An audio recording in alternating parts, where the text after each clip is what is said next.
Okay, so I don't normally, every now and then I have, I don't know, I may be due on. Where I've tried to say to you, look, let's agree to disagree. I feel a kind of way, you feel a kind of way, you can't convince me, but then you've tried to carry on to convince me. So let's do this, let's just have it out. Then you can go and find another algorithm where people that align with you in our stay over here, and that's what we got to do. That's what we got to do. Harry and Meghan stepped out and wanted to place divide. They've done that, they've achieved that. There are two people right now, you and me, either side, they sold out. And there's nothing you can say that will defend that for the majority who've got a family and can see what they've done to them on the main stage. So let's pick this apart, and I will put an argument to your words, then, we can find our own way.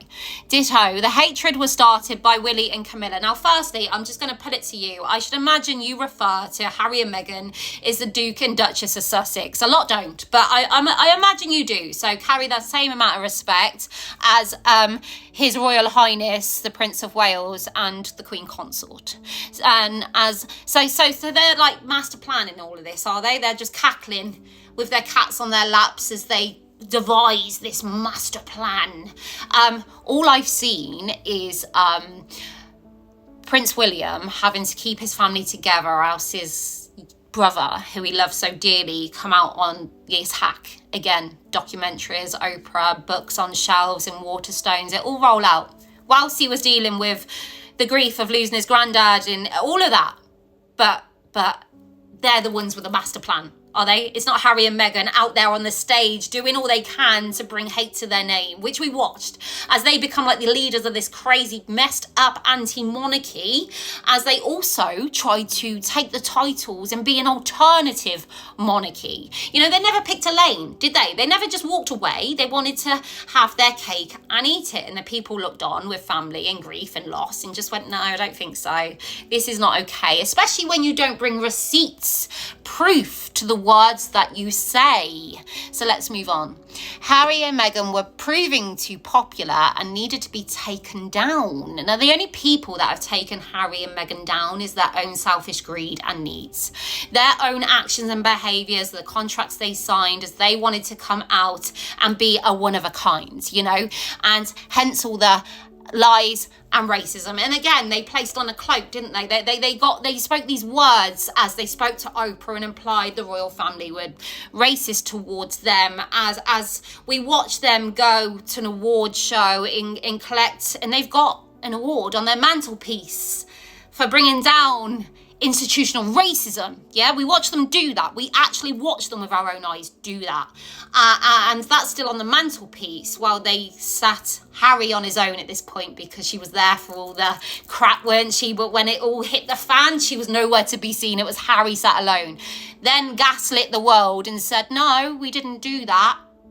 But if you didn't do that, then why didn't you come out in defend against this mass attack that was coming towards your gran as she was watching her husband die? But no, silence, because you got that shiny award on your mantelpiece. And this is the hypocrisy. This is what people see. Like the Queen said, seeing is believing. And we see what they did. We felt a kind of way, and we didn't agree with what they were doing to their family, because we know family. We know what it would be like to be treated like that by your family. Anyway, I digress. I shall move on to the next.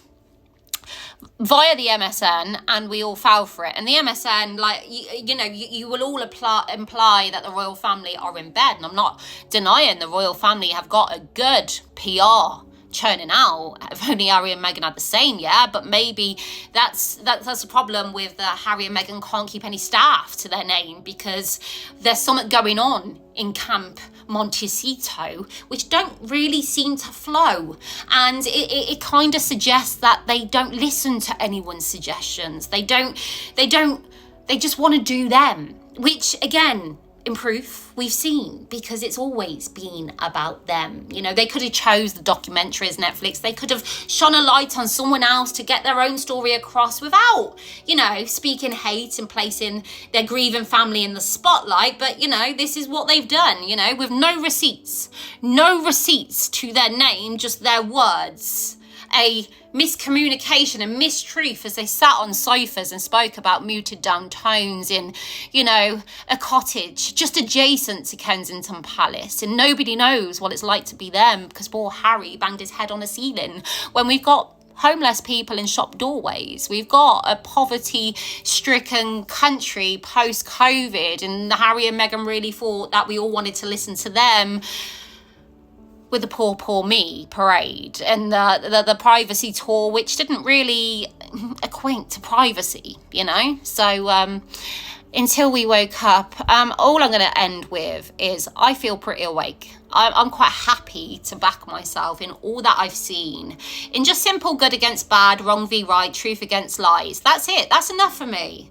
I do my bit. I speak on what I speak on, and you probably will find yourself best positioned in a different algorithm of like-minded people, because you know what? I get it. You feel a different way. You're woke, I would say, and you buy into all this and you don't see the reality, and you genuinely believe that His Royal Highness Prince of Wales and Queen Consort are sat there stroking their cats, cackling out as it's a master plan, when the reality is we've all seen the pain, the devastation roll out. And don't even get me started on Meghan Markle and her dad.